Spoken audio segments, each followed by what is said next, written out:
All right, everybody, I finally saw Terrifier 2. Time to talk about it. Let's go.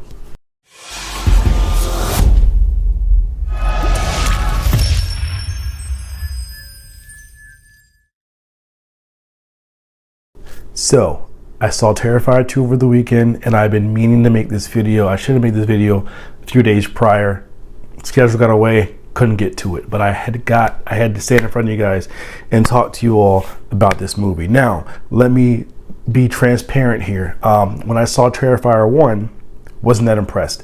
I thought I thought it didn't have much thought to it, and just trying to be bloody for the sake of being bloody, and I didn't appreciate it. I'll be honest with you, I didn't appreciate it. I went to a bunch of different horror conventions, and I saw a lot of people talk about this movie, and they would rant and rave about Terrifier, and I'm like, and Art the Clown, and I'm like, I don't see anything special about it. But because of the uproar, the positive uproar that has happened with this since this movie came out, I was like, I gotta see it. I gotta give it another chance. So before I go into what I thought, let's give Terrifier 2 a round of applause for this reason.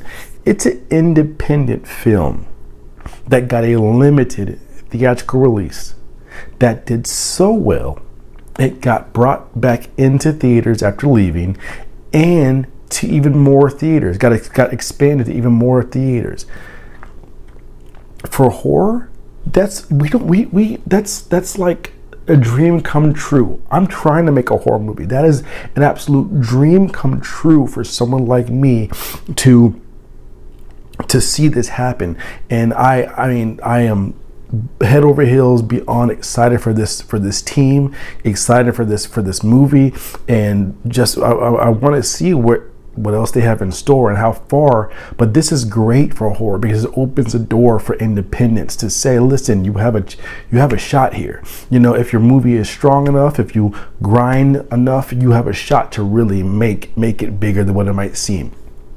So I'm going to give a huge round of applause to Terrifier 2 and everyone behind it. Now, what did I think about this? So, of all the horror movies that I've watched, whether it be American or foreign, I can say this is the number one American horror movie that I've watched, the number one goriest American horror movie that I've ever seen. So I've seen Brain Dead, aka Dead Alive, and that's bloody. But the same thing but that is presented in a comical, like joking type way. It's not really to be taken seriously. This mixed the tone of a serious slasher with ultra violent, ultra bloody, ultra gore visuals, and I'm all for it. I originally thought that it was too much, and it was because they didn't have anything of substance. So let's just go ahead and throw buckets of gore, or buckets of blood, and tons of gore in front of our faces when I watched the first Terrifier. But here's the thing. I had to step back for a second and look at this from a horror, like the total of horror perspective. Now, older generation individuals that loved Frankenstein and Wolfman and so on and so forth can see Michael Myers, Jason Voorhees, Chucky, and everyone after that as too bloody. That might have made them stop and walk away from horror in that moment, because it's just a new generation. Terrifier 2 is the second movie of that new generation. I feel I say second because I think Victor Crowley is set the stage and paved the way from the independent side of things to be that bloody and still make it. Paved the way for Art the Clown and Terrifier 2. And I think, but Terrifier 2 has surpassed that. I don't remember. I think the movie Victor Crowley might have got a limited theatrical release, but it might have gone straight to DVD. I don't remember that. Someone let me know in the comments on that one. But Terrifier 2 has taken that blueprint and elevated it. And now you might have people my age or older that are like, not really for me. And this is solidifying the fact it's a different generation. It's a different generation.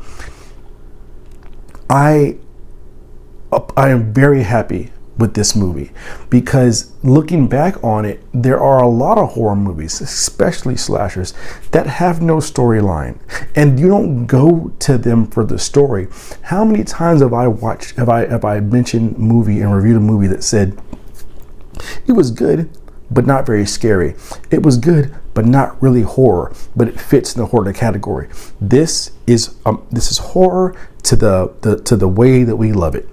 This is the purest form of slasher horror that we can get, and I absolutely love it. Art the Clown is a hell of a villain. Now, I think his story is he's a little too early in the game to put him on pedestal with anybody before him at all, like anybody except for Victor Crowley, because I feel like Victor Crowley and him are very similar comparisons. But any of the Mount Rushmore type slasher villains, I think it's too early to put him around that conversation or even have the conversation.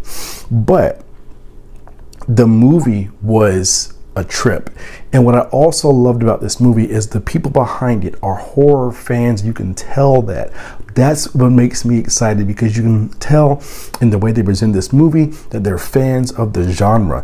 They had the great Felissa Rose in here from giving a nod to a Sleepaway Camp. My good friend Tamara Glenn was in here from for Halloween 5. There was a scene where Sienna, the main character, was in her room. I believe she was drawing something, or maybe she was writing. I can't remember exactly. The way that scene was shot, I don't know if they did this intentionally, but I think they did, because I can tell that the people behind this movie are horror fans. The scene, the way it was shot, seemed almost identical to the T to the scene in Nightmare on Elm Street 3 when I forget her, Tina, I believe was her name, was working on her on the house late night one night in her bedroom. And it was the scene of the way it was shot juxtaposed with the music. As soon as I saw that scene, I thought about that scene from Nightmare on Elm Street 3.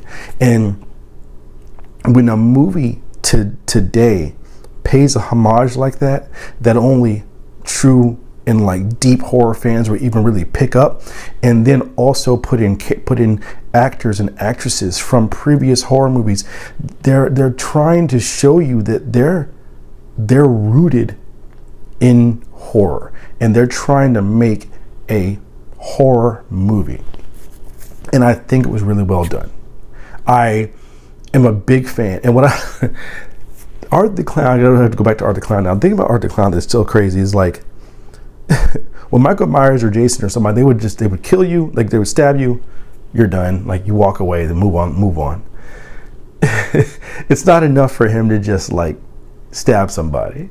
He's got to go ripping their heads off and pulling them apart, and just like, and I love it because it's a step up, because if he didn't do that, if this character didn't kill in the way that he does, aside from the look is pretty creepy. I like the look of Art the Clown, but it's still, I think the way his viciousness and violent is what makes him stand out, and what makes him way more imposing and way more translates on screen to be much more sinister.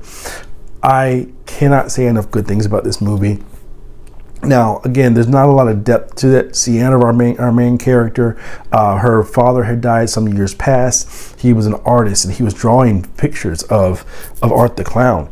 And he also created this character that was supposed to be the counter to Art the Clown, the one that could stop Art the Clown. And turns out that Sienna becomes this character. And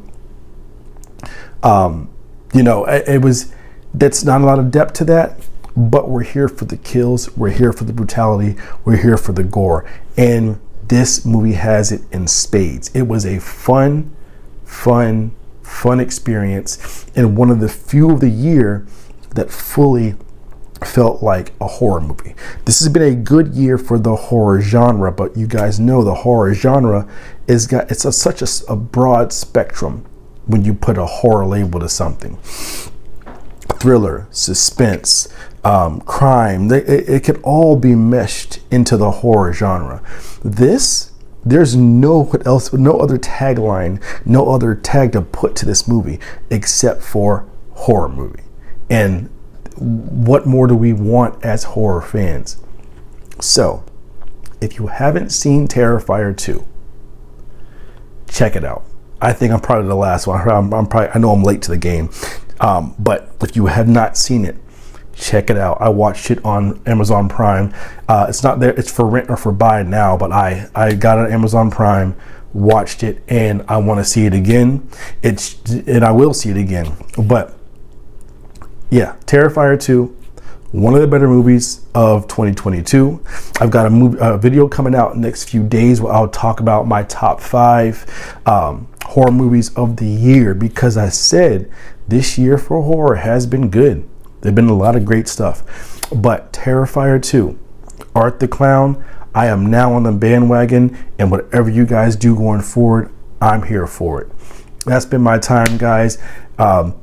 If you're new here, subscribe to this channel, like this video. I do all things horror. Share this with other friends of yours and that have either seen Terrifier 2 or are fans of horror.